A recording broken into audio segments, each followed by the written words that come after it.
नमस्कार बच्चों। तो हम लोग कर रहे थे उद्यमिता और इसका चैप्टर नंबर 6 कर रहे थे हम लोग व्यापार वित्त और अंक गणित।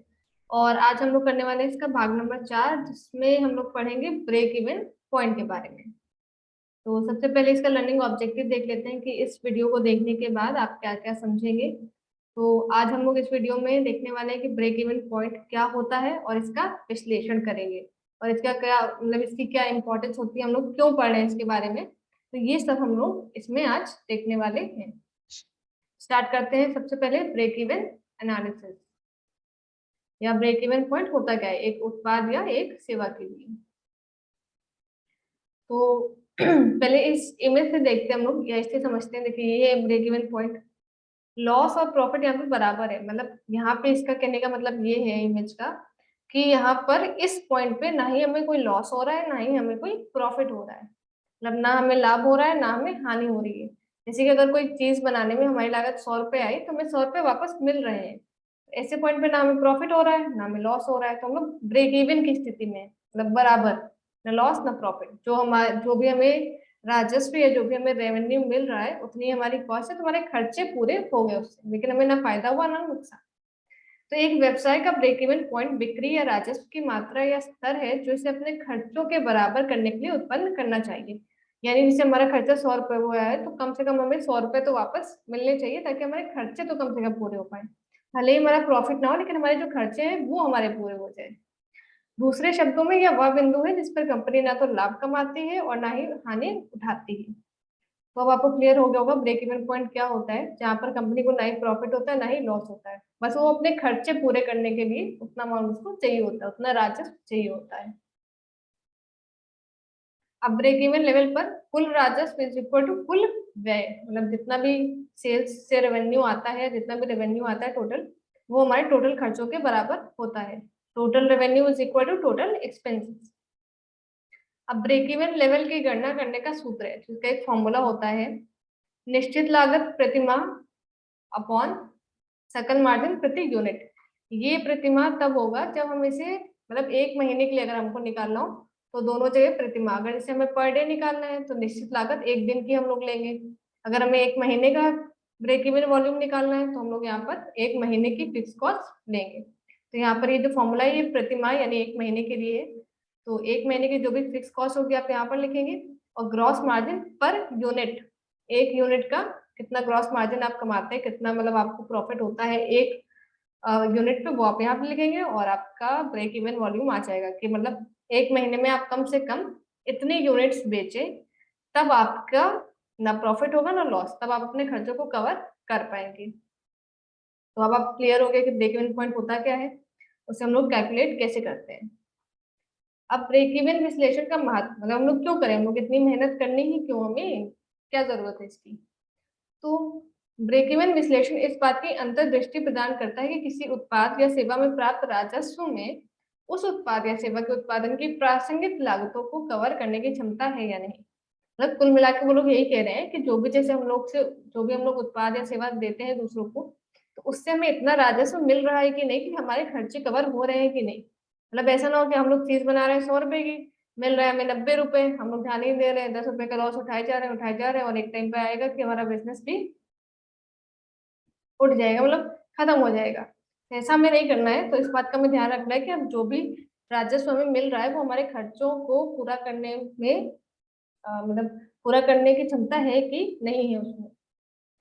उद्यमी इस जानकारी का उपयोग कई प्रकार के व्यवसायिक निर्णय लेने में भी कर सकते हैं। मतलब ब्रेक इवन पॉइंट अगर पता हो कि हाँ इस पॉइंट पे हमारा नो प्रॉफिट नो लॉस वाली सिचुएशन आती है, तो इसे हम लोग कीमतें निर्धारित करने में, जैसे अब हमें पता है कि 100 रुपए पे हमारा ना प्रॉफिट होता है तो ना लॉस, हम कम से कम अपने प्रोडक्ट या सर्विस की प्राइस कम से कम 100 रुपए, इससे कम तो नहीं रखेंगे क्योंकि इससे कम हमारा लॉस बन जाएगा।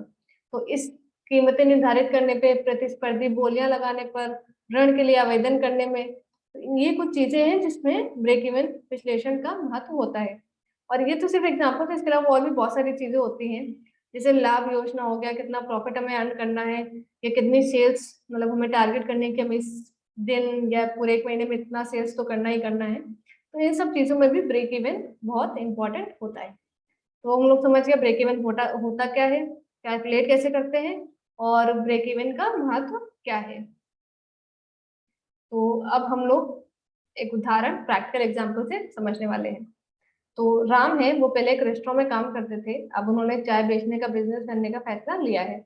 अब मुझे उन्हें जो है 300 रुपये प्रतिदिन मजदूरी के रूप में मिल रहे थे। अब व्यवसाय शुरू करने से पहले, अब जाहिर सी बात है, वो व्यवसाय शुरू करेंगे तो उन्हें बर्तन, गाड़ी, स्टोव आदि ये सब चीजों की जरूरत पड़ेगी। तो जिसके लिए मतलब जिसे उन्हें खरीदना पड़ेगा, तो वो है 12,000 रुपये उनकी आवश्यकता है। फिर दूध, चीनी, कप चाय, अब चाय तो बनानी आती होगी आपको, तो आपको पता है कि किन चीजों की जरूरत पड़ती है। तो वो चीजें भी खरीदनी पड़ेगी, तो उसके लिए उन्हें 1,000 रुपये की आवश्यकता है। राम के पास 1,000 रुपये है, दोस्त से लेकर वो 12,000 रुपये उधार, तो 4 रुपये प्रतिदिन ब्याज के रूप में, यानी 12% 1 साल का इंटरेस्ट, ऐसा। तो हम लोगों ने इसमें पर डे निकाला है, यानी एक दिन का 4 रुपये, 12,000 साल सॉरी 1 लाख सॉरी 12,000 रुपये उधार लिए, 12% प्रति वर्ष के हिसाब से। तो आप 1 साल का कैलकुलेट कर लीजिए और फिर पर डे का निकाल लीजिए। पर डे का आएगा हमारा 4 रुपये। अब राम के लिए 1 लीटर दूध से चाय बनाने की लागत इस प्रकार है। अब 1 लीटर दूध से वो जो भी चाय बनाते हैं उसकी लागत कितनी है, मतलब उसकी कॉस्ट कितनी आती है। 1 लीटर दूध 30 रुपए, ये एजम्पशन है, जरूरी नहीं है दूध का प्राइस यही है, आजकल बहुत महंगा हो गया, लेकिन ये एक एजम्पशन है कि इतना प्राइस हम लोग मान के चल रहे हैं। 2 लीटर पानी 2 रुपए, चीनी चाहिए 300 ग्राम 30 रुपए, चाय की पत्ती चाहिए चाय बनाने के लिए, ऑब्वियस सी बात है, तो 100 ग्राम 20 रुपए की। ईंधन तो चाहिए, उसकी मतलब उसकी कॉस्ट होगी 2 रुपए। तो जो टोटल लागत आ रही है 1 लीटर दूध से चाय बनाने की, वो आ रही है 84 रुपए, यानी 84 रुपीज आएगी अगर हमें 1 लीटर दूध से चाय बनानी है। ठीक है, 84 रुपए। अब इससे राम को 30 कप 100 मिलीलीटर की मात्रा मिल सकेगी। लेकिन अब जब चाय बनेगी तो थोड़ा सा इवेपोरेशन होगा, कभी थोड़ा दूध इधर उधर गिर गया, या चाय से थोड़ा चाय उबल गई, तो ये सब होगा। तो 30 कप से ये सब बंद होते होते कुल मिला के जो चाय मतलब फाइनल बचेगी वो होगी 28 कप। ठीक है, 28 कप चाय 1 लीटर दूध से बन जाएगी। अब एक जो 28 कप है उनकी कीमत क्या होगी, तो देखिए 84 रुपए थी 1 लीटर दूध की, मतलब जो चाय बनती है, और अब 28 कप, तो 1 कप की कीमत होगी 84 का भाग हम लोग कर देंगे 28 से, तो 3 रुपए पर कप या प्रति कप। 1 कप की कीमत हो गई 3 रुपए। ठीक है, अब जाहिर सी बात, अब चाय देंगे तो आपको तो एक कोई कप देना पड़ेगा, तो डिस्पोजेबल कप में राम चाय देंगे, तो उसकी जो प्राइस है वो है 50 पैसे। तो अब टोटल अगर आप किसी को चाय देंगे तो उसकी लागत कितनी पड़ रही है, 3 रुपए 50 पैसे। ठीक है, 1 यूनिट या 1 कप की प्राइस है, सॉरी प्राइस नहीं है, ये कॉस्ट है, कॉस्ट है 3.5 रुपए प्रति कप। ठीक है, अब राम ने वहां पे थोड़ा सर्वे किया, इधर उधर पता किया, तो उन्होंने देखा कि जो बाकी के भी विक्रेता है वो लोग 5 रुपए पर कप देते हैं चाय, तो उन्होंने कहा ठीक है हम भी 5 रुपए प्रति कप चाय देते हैं। तो अब देखिए अब इसमें इन्हें कितना सकल लाभ हो रहा है, 5 रुपए में वो बेच रहे हैं, कॉस्ट आ रही है उनको 3.5 रुपए, यानी 1.5 रुपए का उन्हें सकल लाभ है। प्रॉफिट मतलब जो ग्रॉस प्रॉफिट है, जो फॉर्मूला में था नीचे कि ग्रॉस प्रॉफिट पर यूनिट या सकल लाभ प्रति कप, वो है 1.5 रुपए। तो अब हम लोग क्या क्या सॉरी तो अब हम लोग के पास सकल लाभ भी आ चुका है। अब राम ने 99 रुपए के दैनिक वेतन पर एक सहायक को नियुक्त किया। 10 रुपए प्रतिदिन की सुरक्षा राशि उस क्षेत्र में व्यापार करने में सक्षम होने के लिए। जैसे बहुत सारे एरियाज होते हैं वहां पर उन्हें कुछ मतलब किराया देना पड़ता है कि अगर वो वहां पर काम करना चाहे, तो ये वही है 10 रुपए डेली का। और राम का खुद का वेतन है 300 रुपए प्रतिदिन। और आप जानते हैं कि उसे रुपए के शुरुआती निवेश की वसूली करने की जरूरत है, 12,000 रुपए जो उन्होंने इन्वेस्ट किए हैं वो उन्हें वसूल करने की जरूरत है, तो वैसे 5 साल में वसूलना चाहते हैं, जो कि पर डे के हिसाब से पड़ा 7 रुपए प्रतिदिन। जो उन्होंने इन्वेस्टमेंट की थी 12,000 की, तो वो 7 रुपए प्रतिदिन के हिसाब से पड़ा, तो ये भी डेली की एक फिक्स कॉस्ट है। अब राम के लिए प्रतिदिन की कुल निश्चित लागतें कितनी है, एक तो 300 रुपये हो गया जो उनका खुद का वेतन था, जो उन्हें पहले रेस्टोरेंट में था, वो यहाँ पे काम करते हैं तो वो अपने खुद का भी वेतन लेते हैं 300 रुपये। 99 रुपये जो उन्होंने एक सहायक रखा हुआ है। 10 रुपये जो ये सुरक्षा राशि या किराया पड़ता है वो। 4 रुपये ब्याज जो उन्होंने दोस्त से अपने 12,000 रुपये लिए थे, उसका 4 रुपये प्रतिदिन के हिसाब से ब्याज लगता है। और ये 7 रुपए, तो ये 12,000 उन्होंने इन्वेस्टमेंट की है तो वो उसे वसूलना चाहते हैं, तो प्रतिदिन का हुआ 7 रुपए।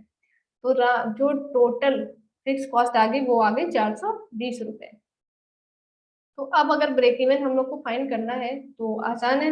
हम लोग के पास जो राम की है वो डेली, मतलब डेली के कह रहे हैं, प्रतिदिन की फिक्स कॉस्ट भी है 420 रुपए और सकल लाभ भी है 1.5 रुपए। तो अब हम लोग कर लेंगे कैलकुलेट। ब्रेक इवन लेवल की गणना करने का सूत्र है, आपको पता है, निश्चित लागत प्रतिदिन अपॉन सकल मार्जिन प्रति यूनिट। तो 420 रुपए डिवाइडेड बाई 280, यानी 280 कप उन्हें डेली बेचना पड़ेगा, तब जाके उनकी ये जो 420 रुपए की ये जो कॉस्ट है ये मेंटेन हो पाएगी, मतलब ना उनको इसमें ना लॉस होगा ना प्रॉफिट होगा। तो ये है ब्रेक इवन पॉइंट। इससे हमें पता चल गया कि एक दिन में कम से कम 280 कप उन्हें बेचना ही बेचना है, अगर वो नहीं चाहते कि उनका नुकसान हो। अगर वैसे कम बेचेंगे तो उनका नुकसान होगा, अगर वैसे ज्यादा बेचेंगे तो उनका फायदा होगा। अब ये राम के चाय बेचने का आय विवरण है। आय विवरण के बारे में हम लोग पढ़ चुके हैं, तो ये बस वही है।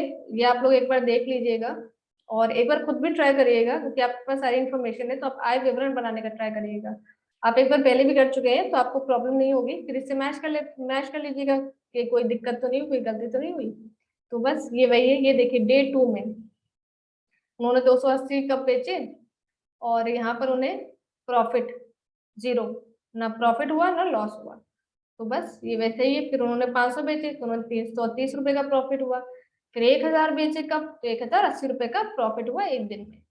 तो ये राम के चाय बेचने का मतलब आय विवरण है। तो आप एक बार खुद भी बनाने का ट्राई करिएगा और इसे खुद से फिर से निकालिए, क्या कहते हैं, फिर से निकालिए ब्रेक इवन पॉइंट।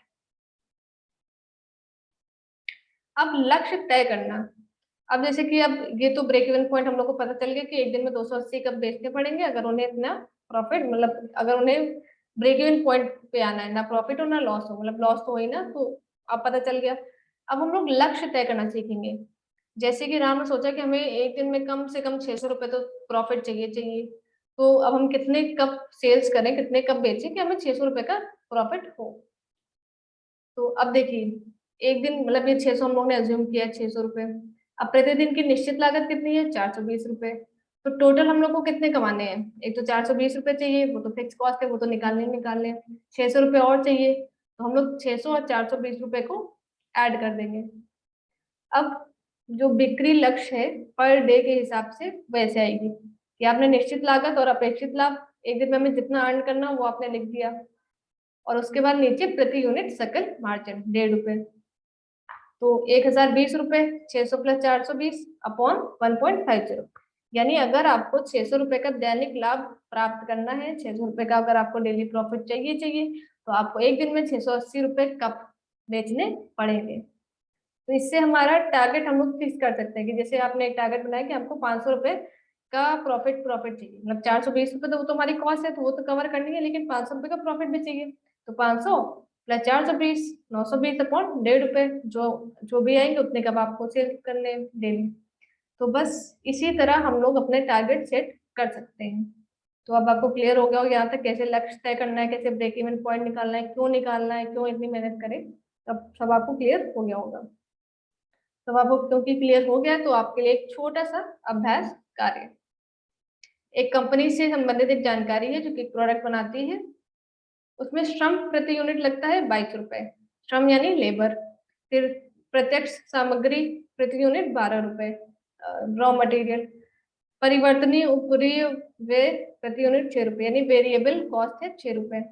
निश्चित लागत है 4 लाख। प्रति इकाई विक्रय मूल्य 60 रुपए। तो अब ब्रेक इवन पॉइंट हासिल करने के लिए कंपनी को कितनी यूनिट्स सेल करनी है प्रति माह, ये आप ऐसा कैलकुलेट कर लीजिए। तो ये आपको कैलकुलेट करना है इसका ब्रेक इवन पॉइंट।